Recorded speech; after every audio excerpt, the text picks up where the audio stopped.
Olá, meus caros. Meu nome é Ivan Lima e nesse vídeo eu vou contar um caso assustador sobre um famoso faraó egípcio. Tutancâmon foi um faraó da 18ª dinastia, tendo governado de 1332 a 1323 a.C., na cronologia egípcia. Em torno da descoberta de sua tumba, existem vários mistérios, principalmente sobre a vida desse faraó.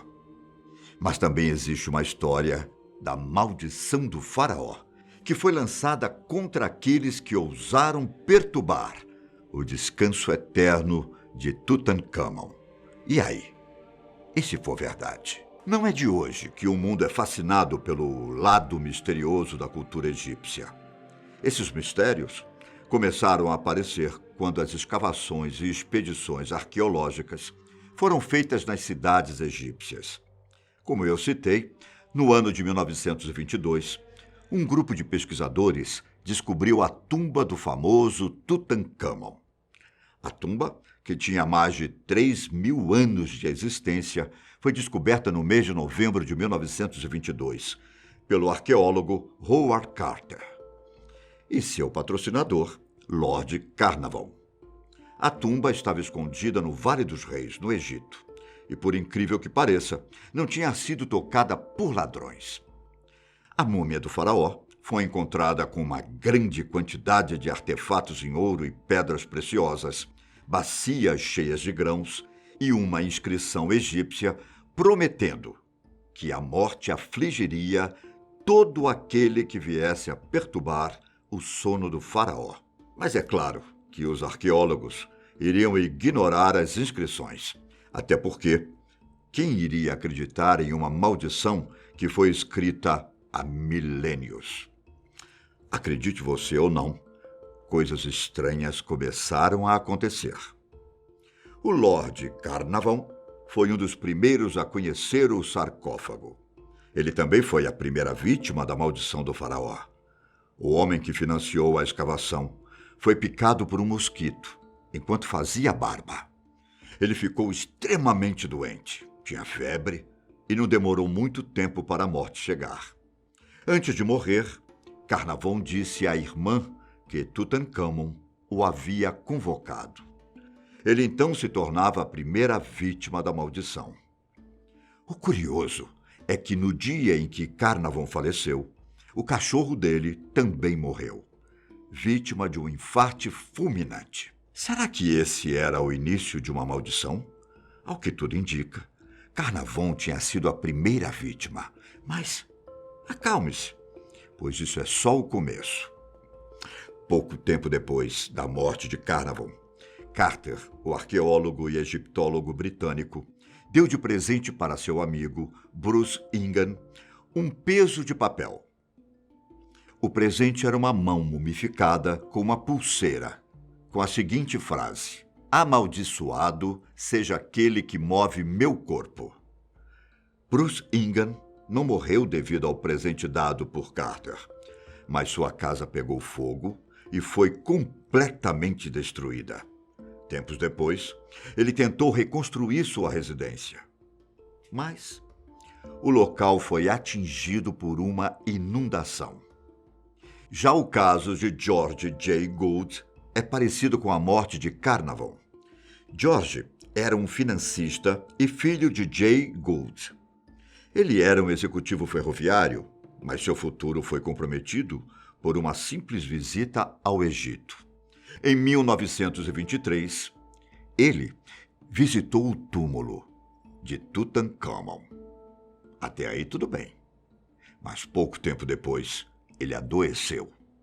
George tentou de todo jeito se curar da doença, mas acabou morrendo de pneumonia no dia 16 de maio de 1923, na Riviera Francesa.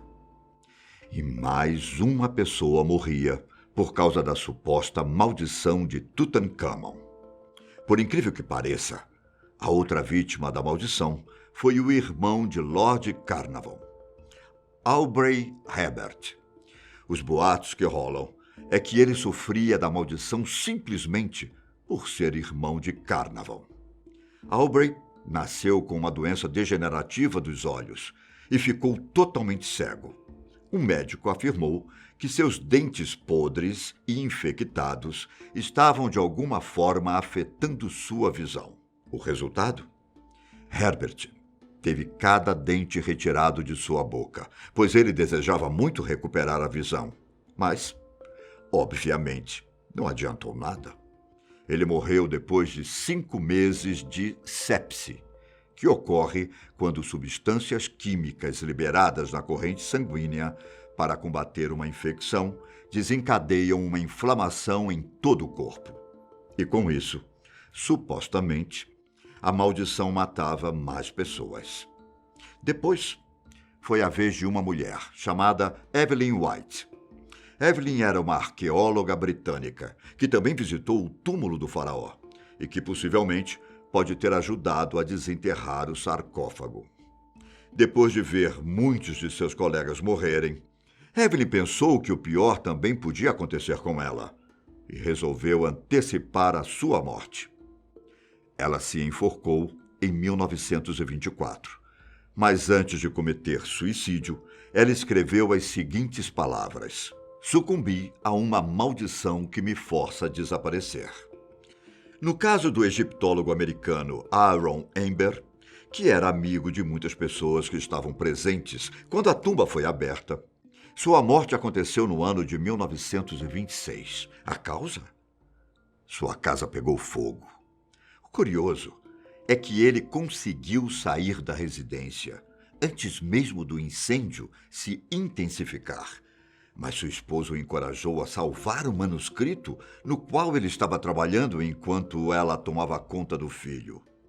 Infelizmente, tanto Amber quanto sua esposa morreram na tragédia. Sabe qual era o nome do manuscrito que Amber estava trabalhando? O Livro dos Mortos, do Antigo Egito. A história de Richard Battle, que trabalhava com Carnarvon, não foi diferente das outras vítimas. Ele foi uma das primeiras pessoas a entrar no túmulo do faraó.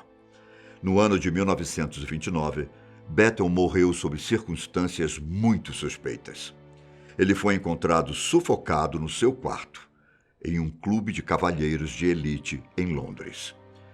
Depois de sua morte, o tabloide inglês Nottingham Post postou as seguintes informações.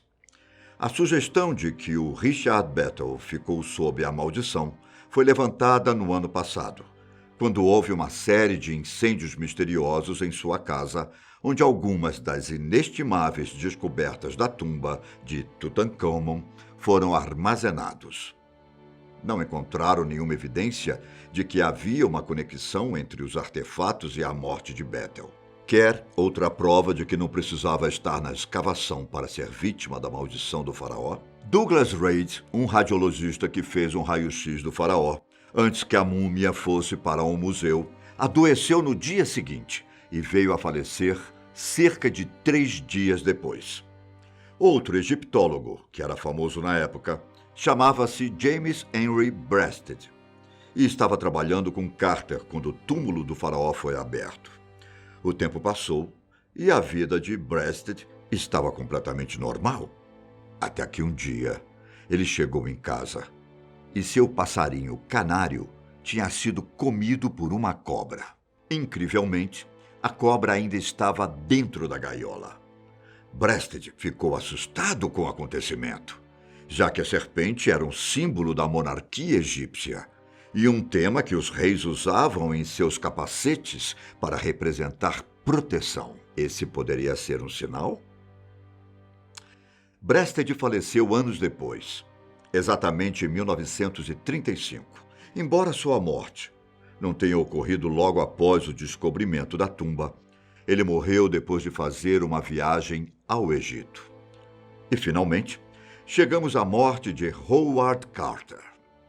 Ele nunca teve uma doença inexplicável e misteriosa, e sua casa também não pegou fogo, diferente das outras pessoas que participaram da escavação no Egito.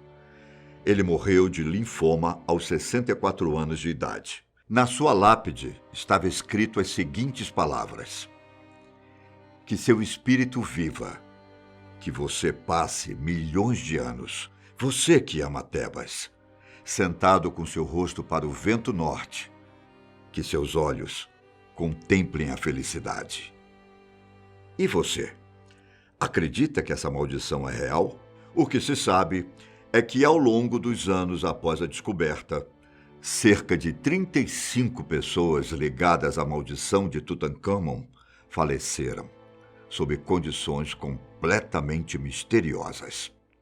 Muitos cientistas tentaram explicar as mortes e as fatalidades que aconteceram com as pessoas, dizendo que poderia existir alguma substância tóxica ou mesmo um fungo venenoso que poderia estar naquela sala mortuária. Surgiu até uma teoria de que os egípcios já tinham descoberto a energia atômica e que teriam colocado urânio nas tumbas para prejudicar quem ousasse tocá-las.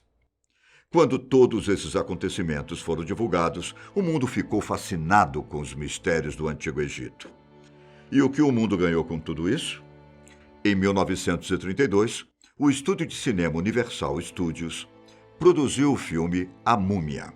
No longa, é contada a história de um sacerdote mumificado, chamado Imhotep, que voltou à vida por causa de um pergaminho mágico. O roteirista do filme era John Balderston, que era um dos jornalistas que noticiou a abertura da tumba do faraó, dando ainda mais legitimidade ao filme. Anos depois, exatamente em 1940, a Universal produziu outro filme envolvendo o Egito, chamado A Mão da Múmia.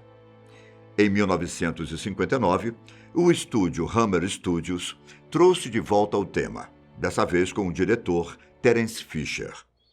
Em 1967, em Um Manto da Múmia, uma maldição afetou uma equipe de arqueólogos e todos foram assassinados por um ser que volta à vida. Nos anos de 1998 e 2008, surgiu mais uma vez uma série de filmes de múmias, só que dessa vez interpretado por Brendan Fraser e Raquel Weisz. Isso nos faz concluir que foi a maldição de Tutankhamon no século XX que inspirou o imaginário do mundo em relação às múmias. Mesmo que possam existir explicações científicas plausíveis para todos esses acontecimentos, as mortes envolvendo a abertura da tumba do faraó ainda não foram explicadas de uma forma satisfatória. Mas e aí? E se realmente existir uma maldição? Por hoje é isso. Mas nos encontramos no próximo vídeo da Fatos Desconhecidos. E se for verdade?